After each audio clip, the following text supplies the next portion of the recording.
Salut tout le monde, j'espère que vous allez bien. Le thème de cet enregistrement va s'intéresser à la physiopathologie de la coagulation intravasculaire disséminée. Donc, c'est une présentation dédiée aux étudiants de troisième année. Ça va leur servir de, de renforcement pédagogique de leurs connaissances concernant la physiopathologie des différents états de choc. Ça va être en concordance étroite avec les cours présentés dans le livre Le futur clinicien en unité 1, appareil cardio-respiratoire, troisième année de médecine.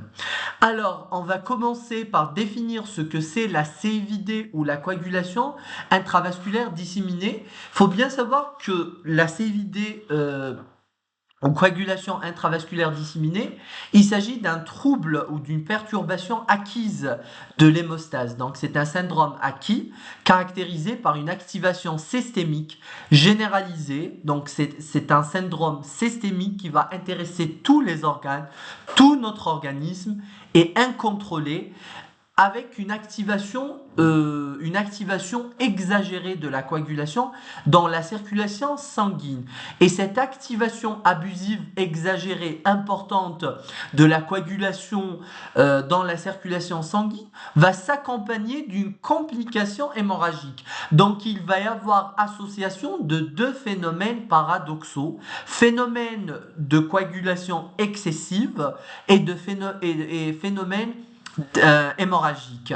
Alors, cette activation généralisée va conduire à deux phénomènes simultanés. Le premier, c'est la formation excessive ou exagérée de microthrombie dans la microcirculation. Donc, le phénomène de coagulation au cours de la CIVD va se concentrer à l'étage de la microcirculation, à l'échelle des capillaires. Et ces microtrombies qui se forment au niveau microcirculatoire vont entraîner une obstruction des capillaires en les empêchant d'une perfusion normale. Donc il va y avoir installation d'une ischémie tissulaire et d'une défaillance multiviscérale. Pourquoi multiviscérale? Parce que c'est un phénomène généralisé qui va intéresser tout l'organisme et tous les organes. Consommation, le deuxième phénomène ou processus, c'est la consommation massive des plaquettes et des facteurs de coagulation. Soyons logiques et cartésiens dans sa réflexion, ses réflexions, pardon. Nous avons le processus de coagulation excessive. Donc, il va y avoir utilisation, exploitation excessive des différents outils, des différents moyens de la coagulation.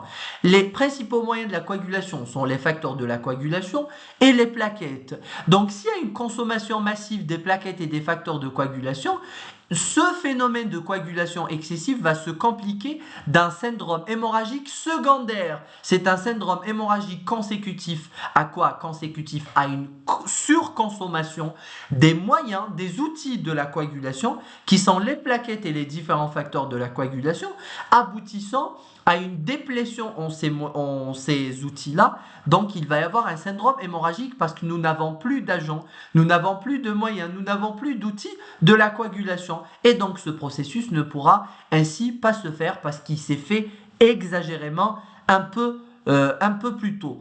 C'est donc une thrombopathie, d'accord? C'est un trouble de la thromboformation de consommation. C'est une thrombopathie de consommation, d'accord? Avec coexistence d'un état thrombotique ou d'un état de coagulation excessive et d'un état hémorragique. Et quand on parle de thrombopathie, l'anomalie se réfère aux plaquettes.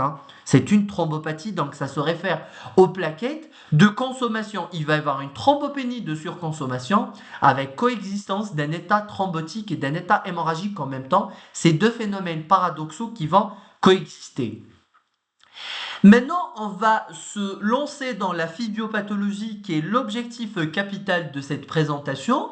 La physiopathologie de la CIVD va mettre en jeu trois processus fondamentaux. Le premier, c'est l'activation incontrôlée de la coagulation qui est le mécanisme physiopathologique clé de la CIVD. Le deuxième, c'est l'inhibition inefficace des systèmes anticoagulants. Nous disposons de systèmes anticoagulants, mais au cours de ce processus-là de coagulation intravasculaire disséminée, ces systèmes ne seront pas efficaces. Ils vont être comment dirais-je, défaillants. Et le troisième processus, c'est l'activation secondaire de la fibrinolyse. La fibrinolyse, elle va s'activer, donc du point de vue, du point de vue efficacité, on se dit c'est un bon processus qui va nous permettre un petit peu de nous débarrasser de la thrombose excessive, mais malheureusement, donc cette fibrinolyse va dysfonctionner très tôt. D'accord? Donc, on va expliquer tous ces phénomènes petit à petit. Alors, le premier processus ou le premier phénomène physiopathologique ou le mécanisme physiopathologique au cours de la CIVD, c'est l'activation incontrôlée de la coagulation. Je viens de vous dire que c'est le mécanisme clé. Alors, quel est le déclencheur de cette activation incontrôlée de la coagulation? Cette activation incontrôlée, exagérée, excessive, doit avoir un point de départ. C'est le déclencheur. Le déclencheur de cette activation incontrôlée de la coagulation, c'est bien la libération excessive du facteur tissulaire. Le facteur tissulaire, qui est le facteur 3 de la coagulation, est normalement absent dans le sang. Il va être libéré en situation pathologique par les cellules endothéliales lésées, comme au cours des états de choc, les monocytes activés, comme au cours des sepsis, des sepsis sévères, des sepsis, des chocs septiques, et par les cellules tumorales lorsqu'il y a alors des métastases importantes ou des cellules tumorales circulantes importantes qui pourraient nous induire alors une CIVD, ou bien par le tissu placentaire, c'est les thromboplastines au cours des CIVD obstétricales, notamment la CIVD entraînée par l'hématome rétroplacentaire. Il y a un hématome rétroplacentaire, il y a un décollement du placenta, le placenta commence à libérer dans le sang des thromboplastines qui vont jouer alors qui vont entraîner une activation du facteur, plutôt c'est du facteur tissulaire. Cette activation anormale du facteur tissulaire va aboutir à une coagulation excessive, d'accord, au cours de l'hématome rétroplacentaire surtout. Alors, la deuxième étape de cette activation incontrôlée de la coagulation, c'est la cascade de coagulation qui va être exagérément activée. Le facteur tissulaire, on vient de dire qu'il va être activé de façon anormale, de façon excessive. Qu'est-ce qu'il va faire? On sait bien que le facteur tissulaire, une fois activé, va s'associer au facteur 7. Activé, bien sûr, ils vont former un complexe. Ce complexe, il va entraîner l'activation du facteur 10 de la coagulation et du facteur 9. D'accord. L'activation du facteur 10 va aboutir à l'activation de la prothrombine en thrombine. Et la prothrombine et la thrombine, ce sont les facteurs 2 de la coagulation. Prothrombine dans son état inactivé, une fois activé, ça donne la thrombine. Donc c'est le 2 activé.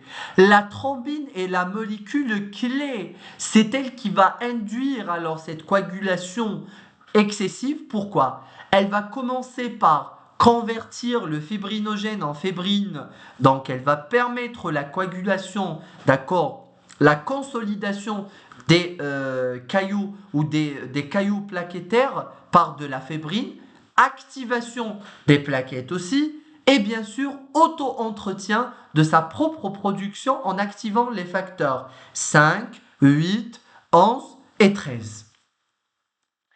La conséquence de cette activation incontrôlée de la coagulation, c'est la formation diffuse de fébrine.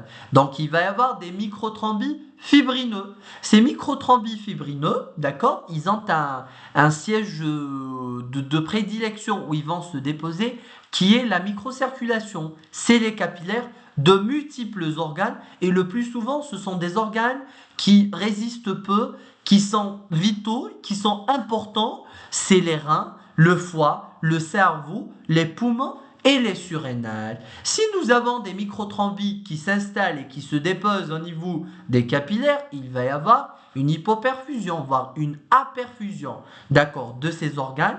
Donc il va y avoir une ischémie cellulaire. Ischémie cellulaire, c'est une souffrance cellulaire qui ne s'est pas encore compliquée de mort cellulaire accidentelle, c'est-à-dire de nécrose tissulaire.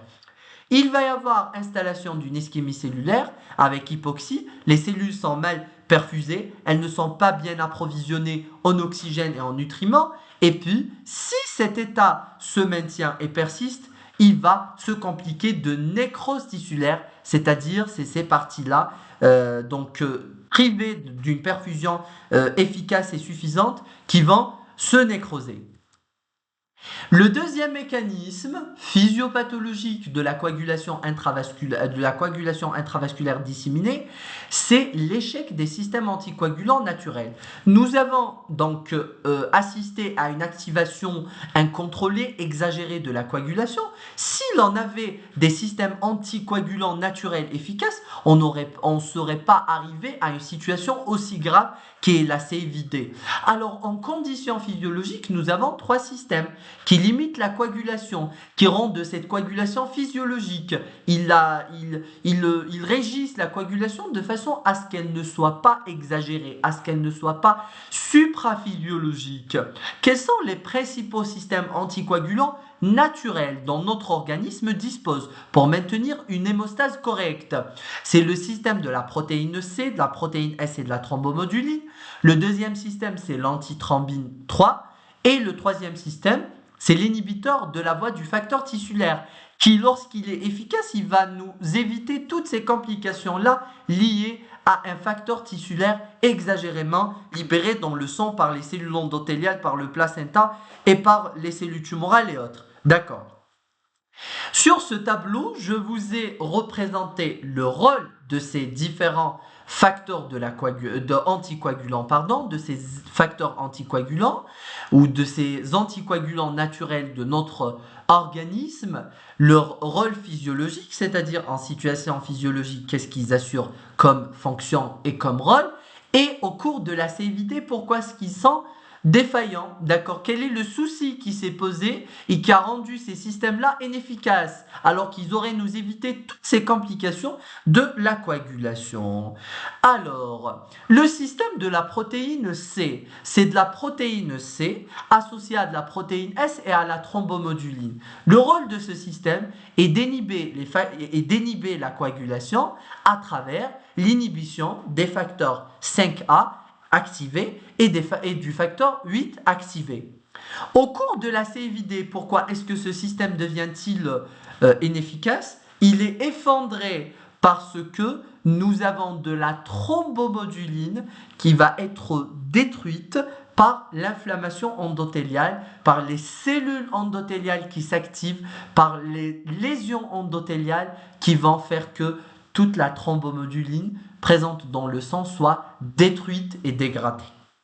Le deuxième système anticoagulant, c'est l'antithrombine 3. Le rôle de l'antithrombine 3, c'est d'inhiber la thrombine et le facteur 10 activé. Au cours de la coagulation, elle est consommée massivement. D'accord? Elle est surconsommée.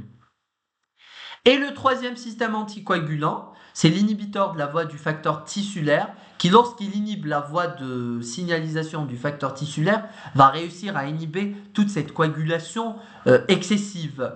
Qu'est-ce qu'il va faire, comme son nom l'indique? Il va freiner, d'accord, le complexe facteur tissulaire et facteur 7 activé. Donc, pour que le facteur tissulaire puisse déclencher toute cette cascade de coagulation, il doit s'associer au facteur 7 activé, il commence son travail. D'accord, donc l'inhibiteur de la voie du facteur tissulaire, il va venir freiner ce complexe, il va l'arrêter, il va l'empêcher d'exercer sa fonction procoagulante. Mais au cours de la coagulation, nous avons une production excessive du facteur tissulaire qui va dépasser les capacités d'inhibition de cet inhibiteur de la voie du facteur tissulaire. Donc, il va se retrouver submergé par l'excès du facteur tissulaire circulant. Je vous ai dit tout à l'heure que le facteur tissulaire va être massivement produit. Et donc, la conséquence, il va y avoir un déséquilibre total. D'une part, nous avons une coagulation excessive, d'autre part, défaillance des systèmes anticoagulants, et la conséquence ne serait qu'une hypercoagulabilité sans frein. Pourquoi sans frein? Nous avons une hypercoagulabilité, facteur tissulaire excessivement produit par les cellules endothéliales, par le placenta, cellules tumorales, etc., ou par les monocytes quand il y a un sepsis ou un syndrome de réponse inflammatoire systémique, et nous avons sans frein parce que le frein est défaillant. Qui c'est qui est le frein? C'est les systèmes anticoagulants que je viens de vous énumérer. Alors, le troisième mécanisme, toujours de la CVD, c'est l'activation secondaire de la fibrinolyse. Que va-t-il se produire? Donc, il va y avoir un déclenchement de la fibrinolyse. Il y a une coagulation, il va y avoir une fibrinolyse réactionnelle. Les dépôts de fibrine qui se sont donc installés au niveau microcirculatoire vont activer les plasminogènes. Plasminogène, il va se convertir en plasmine sous l'effet du TPA, c'est l'activateur tissulaire du plasminogène. On est content, nous avons produit de la plasmine qui est un point de départ d'un système coagulant. C'est un système fibrinolytique, c'est-à-dire un système bien placé pour nous débarrasser de tous les dépôts de fibrine qui se sont installés au niveau microcirculatoire et qui ont induit une souffrance organique, multiviscérale, rénale, cérébrale. Tous les organes sont en train de souffrir parce que les capillaires sont obstrués. La plasmine va venir dégrader la fibrine et le fibrinogène va dégrader et la fibrine et son précurseur qui est le fibrinogène, produisant des produits de dégradation de la fibrine, dont le plus connu et le plus célèbre, c'est les dédimères. Donc il va y avoir production de PDF, notamment les dédimères. Les conséquences de cette fibrinolyse. La première conséquence, qui est tout à fait satisfaisante, c'est la dégradation des caillots. Il va y avoir une dégradation des caillots, donc il va y avoir une reperfusion des capillaires. Mais le problème, si l'on dégrade les caillots, on reperfuse, il faut qu'on dispose d'un système d'hémostase efficace. Il ne faut pas oublier que nous avons surconsommé nos facteurs de coagulation et nos plaquettes.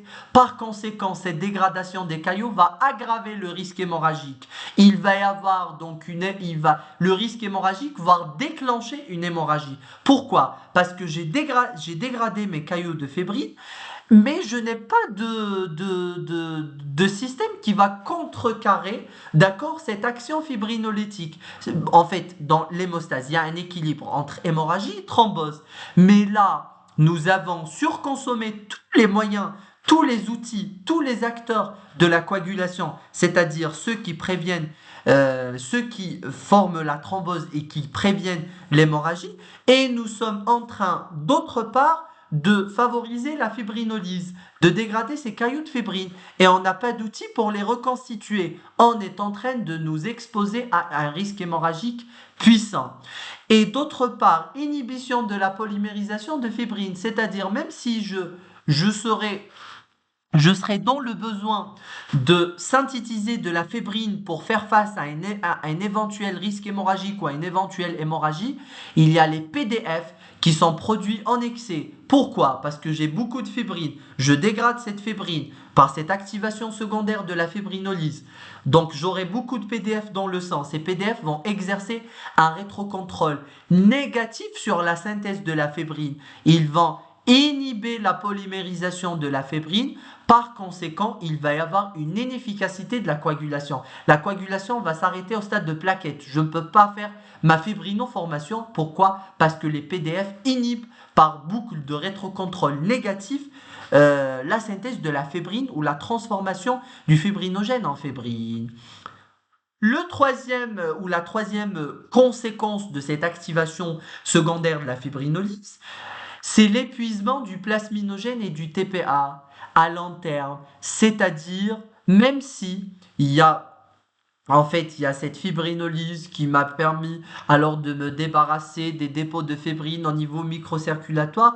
D'autre part, il va y avoir rapidement un épuisement du plasminogène et du TPA à long terme. Donc même si je voudrais, d'accord, réactiver cette fibrinolyse pour une raison ou pour une autre, je ne serai pas capable. Pourquoi? Parce qu'il y a une fibrinolyse paradoxalement diminuée. Why?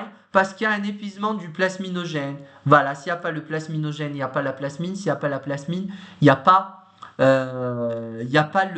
la fibrinolyse. Donc il va y avoir atteinte de la coagulation. Atteinte de la fibrinolyse, c'est une activation secondaire de la fibrinolyse qui va se tarir rapidement. et qui va finir par une fibrinolyse paradoxalement inhibée, diminuée, pour ne pas dire inhibée, parce qu'il y a un épuisement du plasminogène et du TPA, parce que l'activation secondaire de la fibrinolyse était massive. Donc tout le plasminogène et activateurs tissulaires du plasminogène sont massivement épuisés. Et donc, les conséquences physiopathologiques de la CIVD, c'est-à-dire les conséquences de tous ces phénomènes-là que je viens de vous exposer, le premier, c'est des thromboses microvasculaires diffuses. Le mécanisme de ces thromboses, c'est l'hypercoagulabilité sans frein. Toujours sans frein. Hypercoagulabilité, j'ai beaucoup de facteurs tissulaires et sans frein, j'ai une défaillance des systèmes anticoagulants naturels. La deuxième conséquence, c'est la consommation des facteurs et des plaquettes. J'ai un tarissement total des facteurs et des plaquettes par surconsommation. La troisième conséquence, c'est l'activation du complément et de l'inflammation et on va voir juste après à quoi ça va aboutir. Alors, la première conséquence, thrombose microvasculaire diffuse, obstruction du lit capillaire, ischémie, défaillance d'organes multiples, ça va aboutir à la nécrose. Exemple, au niveau du rein, c'est la nécrose corticale. On sait bien que 90% voire 80 voire 90% du débit sanguin rénal est adressé au cortex rénal, là où il y a tous les glomérules, la quasi-totalité des glomérules, des néphrons qu'on appelle superficiels, qui sont alors la quasi-totalité des néphrons du rein. Donc il va y avoir une nécrose corticale, signe d'hypoperfusion prolongée. Le poumon, c'est un syndrome de détresse respiratoire aiguë. Le foie, cétolyse hépatique, transaminase vont augmenter.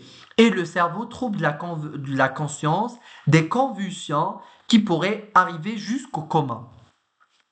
La consommation des facteurs et des plaquettes, diminution rapide du fibrinogène, diminution des facteurs de la coagulation et des plaquettes. D'accord. Donc tous les acteurs de la coagulation ou de l'hémostase de façon générale sont surconsommés. Il va y avoir un syndrome hémorragique secondaire à cette surconsommation et secondaire, je vous rappelle, à l'activation secondaire de la fibrinolyse qui était massive parce que le plasminogène et son activateur vont intervenir de façon exagérée. Il n'y a pas de modération dans ces phénomènes-là. Il y a eu une hypercoagulabilité. Alors on va activer la fibrinolyse de façon massive. Et ça va aboutir à des conséquences désespérantes. Et c'est un cercle vicieux qui va se mettre en route. Alors, ce syndrome hémorragique va se manifester par des saignements cutaneo-muqueux, du purpura, digestif, gynécologique, etc. El-Mohim, un syndrome hémorragique qui va intéresser tout l'organisme. Je viens de vous dire que c'est une activation systémique, ça veut dire généralisée, et l'atteinte va être multiviscérale. La troisième conséquence, c'est l'activation du complément et de l'inflammation. On sait bien que la thrombine et les facteurs de dégradation de la fibrine, les PDF, que je viens de vous en parler, dont le plus célèbre, les D-dimères. Alors, la thrombine, les PDF, qui sont libérés en excès dans le sang, ils ont un effet activateur sur le système du complément. Et le complément, que va-t-il venir faire ? Il va venir amplifier la réaction inflammatoire.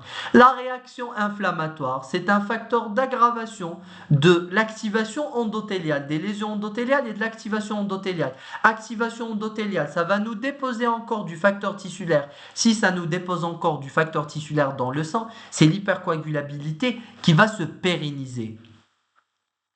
Et donc, pour synthétiser, le mécanisme en cascade de la CIVD, en premier lieu, il y a une agression endothéliale le plus souvent, par infection, par les cellules tumorales, par un choc, donc au cours du choc hypovolémique, le choc septique, le choc cardiogénique. C'est tous les états de choc qui aboutissent à un état d'inflammation, de syndrome inflammatoire systémique, une agression endothéliale, une souffrance endothéliale qui va se compliquer de ce syndrome-là de réponse inflammatoire systémique.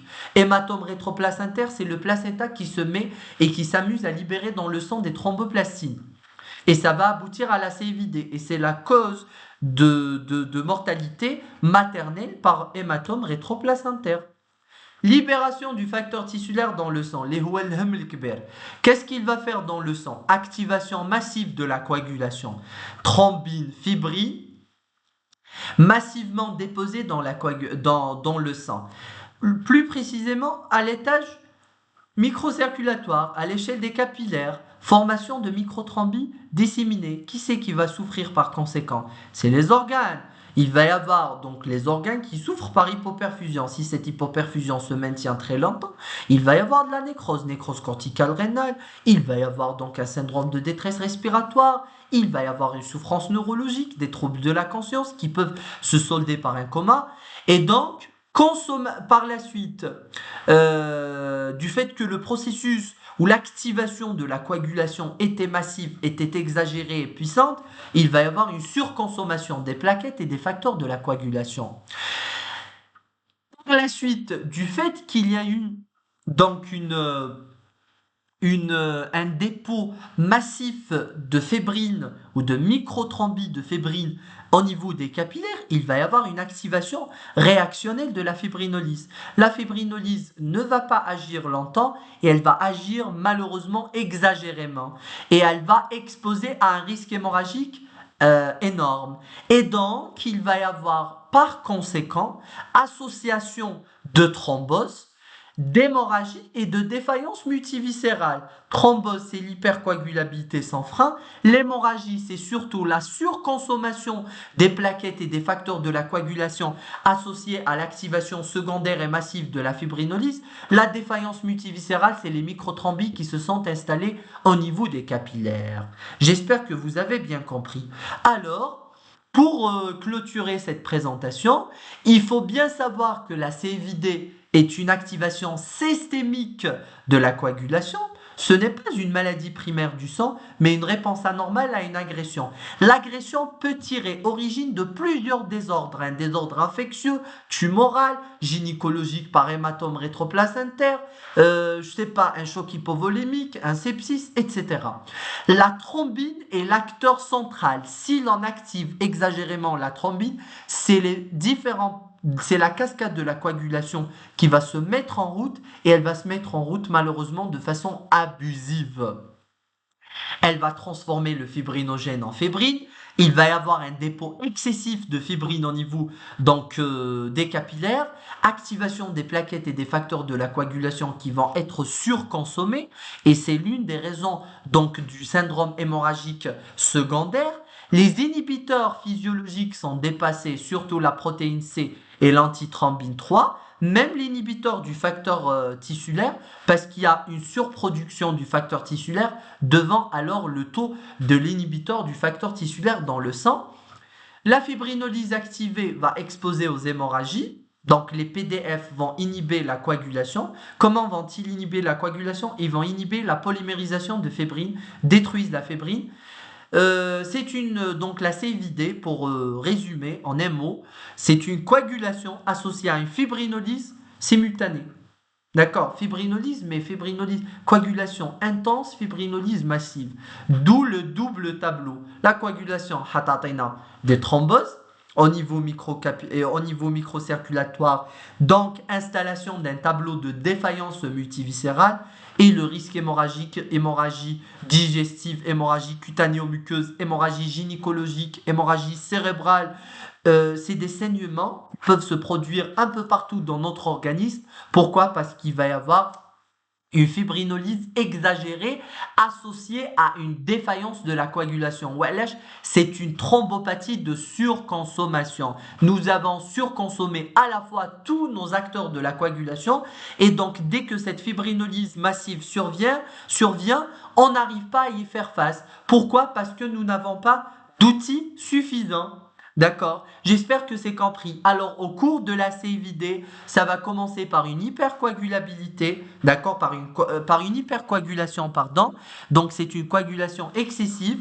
Cette coagulation excessive va aboutir à l'installation de microthrombes au niveau des capillaires. Ces microthrombes sont à l'origine du tableau de défaillance multiviscérale et du fait qu'il y a eu beaucoup de microthrombes dans notre organisme et de façon réactionnée, il va y avoir une activation secondaire de la fibrinolyse. Malheureusement, cette fibrinolyse va répondre de façon proportionnelle à la coagulation. Il y a eu une coagulation importante.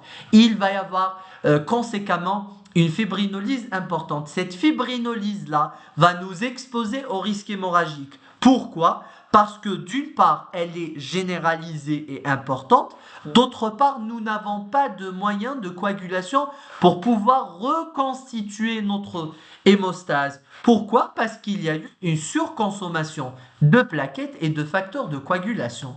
J'espère que c'est compris. La CIVD est un processus qu'il faudrait bien comprendre pour pouvoir accéder et posséder de façon suffisante les mécanismes physiopathologiques des différents états de choc qui sont très importants au cours de l'unité 1 pour les troisième années. Et merci pour votre attention.